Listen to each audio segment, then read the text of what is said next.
अगर आपको the crime show की कहानियां अच्छी लग रही हैं, तो हमारा ये चैनल जल्दी से सब्सक्राइब कर दो।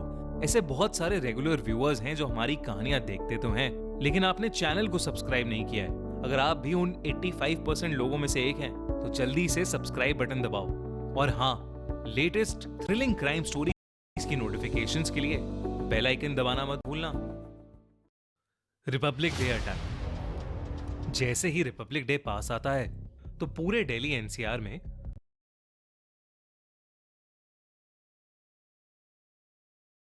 जगह जगह सिक्योरिटी बहुत बढ़ा दी जाती है। इसका एक बड़ा रीजन ये है, रिपब्लिक डे पर हमारे देश के सबसे बड़े मिनिस्टर्स और लीडर्स सब एक जगह एक बहुत बड़ी पब्लिक गैदरिंग में होते हैं। ऐसे में कोई भी अटैक देश के लिए बहुत डेडली हो सकता है। एक ऐसा ही अटैक प्लान कर रहे थे नौशाद और जग्गा, जहां उन दोनों को इंडिया के सबसे बड़े हिंदू लीडर को मारने का काम मिला था। जग्गा 29 साल का उत्तराखंड में रहने वाला एक लड़का था और नौशाद 56 साल का एक मिडिल एज्ड आदमी जो कई सालों से दिल्ली में रह रहा था। जग्गा और नौशाद दोनों पर पहले से कई केसेस दर्ज थे और वो दोनों ही पुलिस की गिरफ्त से फरार एक बहुत बड़े प्लान का हिस्सा बन गए थे। जग्गा एक गरीब परिवार का लड़का था।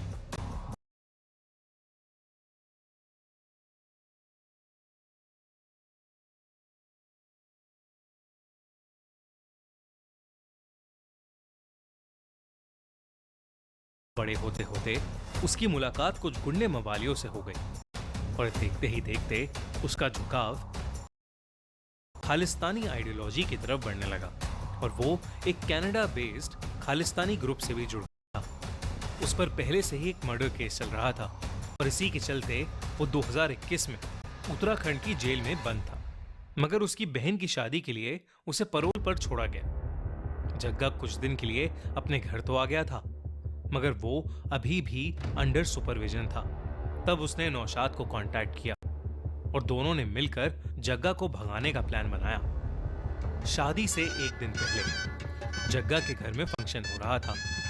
तब जग्गा ने अपने 2 जान पहचान के आदमियों से मदद मांगी। उन्होंने प्लान बनाया कि वो दोनों पुलिस वालों का ध्यान भटका के रखेंगे और मौका लगते ही जग्गा वहां से भाग जाएगा।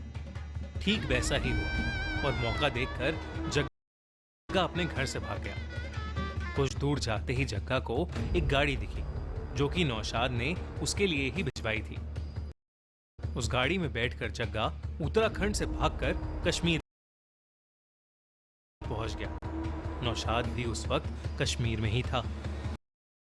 नौशाद पर भी ऑलरेडी 2 मर्डर केसेस चल रहे थे और उसके घर से खतरनाक बॉम्ब्स और बारूद मिलने की वजह से वो 10 साल जेल में भी काट कर आया था। उन दोनों को कश्मीर एक स्पेशल मीटिंग के लिए बुलाया गया था। ये मीटिंग थी एक बहुत बड़े टारगेट किलिंग के असाइनमेंट के लिए, जो कि भारत के रिपब्लिक डे पर होने वाली थी। नौशाद ने वहां जग्गा को एक खालिस्तान के मिलिटेंट ग्रुप के लीडर से मिलवाया। नौशाद खुद भी एक पाकिस्तान बेस्ड मिलिटेंट ग्रुप का पार्ट था। नौशाद का मिलिटेंट ग्रुप खालिस्तान के मिलिटेंट ग्रुप के साथ मिलकर काम कर रहे थे और इस बार वो रिपब्लिक डे में इंडिया के सबसे बड़े हिंदू लीडर को मारकर सभी हिंदुओं में डर पैदा करना चाहते थे। जग्गा ने कुछ महीने कश्मीर में ही अपनी मिलिटेंट ट्रेनिंग कंप्लीट की। नौशाद उसे लेकर अपने घर जहांगीरपुरी आ गया था। वो अपने साथ 2 हैंड ग्रेनेड्स, 3 पिस्टल्स और 22 कार्ट्रिजेस लेकर आए थे। उस एरिया में रह रहे एक लड़के सुनील की नजर जग्गा और नौशाद पर पड़ गई।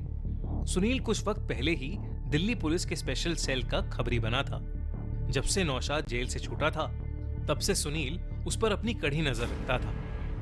जब उसने देखा कि नौशाद एक रात दबे पांव लौटा था, वो भी एक अनजान आदमी के साथ, तो सुनील समझ गया था कि कुछ तो गड़बड़ जरूर है।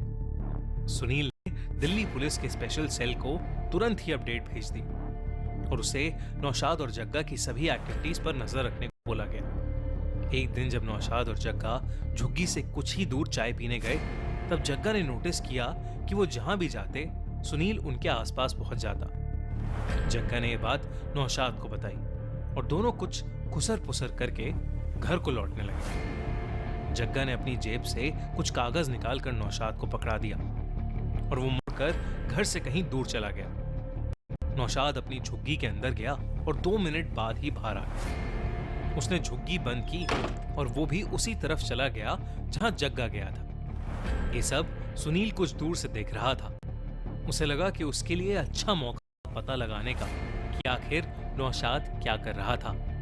उसने नौशाद की झुग्गी का ताला तोड़ा और अंदर घुस गया। वो उन दोनों का सामान चेक करने लगा और उसे बिस्तर के नीचे पड़े एक बैग में कुछ हथियार मिल गए। सुनील ने तुरंत उनकी फोटो खींचकर स्पेशल सेल को भेज दी। वो और भी कुछ कर पाता उससे पहले ही उसे आवाज आई कि कोई दरवाजे से अंदर घुस रहा था। उसने पलट कर देखा तो नौशाद और जग्गा हाथ में बड़े बड़े चाकू लिए खड़े थे। उन्होंने सुनील को पकड़ लिया और उस पर कई बार चाकू चलाया। सुनील पूरी तरह घायल हो गया, मगर किसी तरह उसने नौशाद को धक्का दिया और वहां से भाग गया। दौड़ते हुए सुनील ने अपना फोन फेंक दिया। वो दोनों सुनील का पीछा करने लगे और कुछ दूर नाले के पास उन्होंने सुनील को पकड़ लिया। उन दोनों ने मिलकर वहीं सुनील का मर्डर कर दिया और उसकी बॉडी के टुकड़े टुकड़े करके वहीं नाले के पास फेंक दिए। वो फोटो मिलने पर स्पेशल सेल ने कई बार सुनील को कांटेक्ट करने की कोशिश की, मगर उसका फोन तो सड़क के एक कोने में टूटा पड़ा था।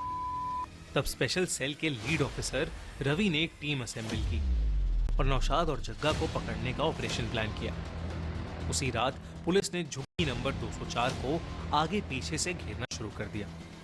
अंदर से टीवी चलने की बहुत तेज आवाज आ रही थी। लीड ऑफिसर रवि ने अपने टीम मेंबर्स को झुग्गी का गेट तोड़कर अंदर जाने का इशारा किया और टीम के 2 मेंबर्स ने दरवाजा तोड़ दिया।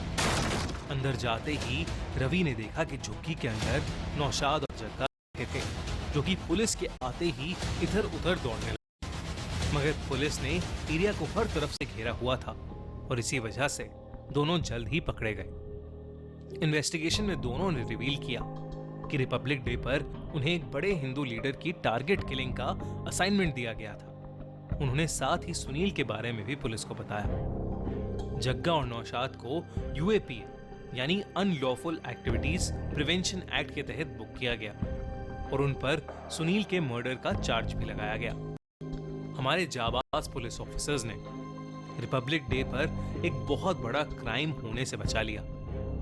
मगर इस तरह के टेररिस्ट ऑर्गेनाइजेशंस हर वक्त हमारे देश में डिस्टर्बेंसेस क्रिएट करने के प्लान्स बनाते रहते हैं। इन सभी को ट्रैक करना, पकड़ना और हमारी रक्षा करना एक बहुत ही चैलेंजिंग रिस्पॉन्सिबिलिटी है।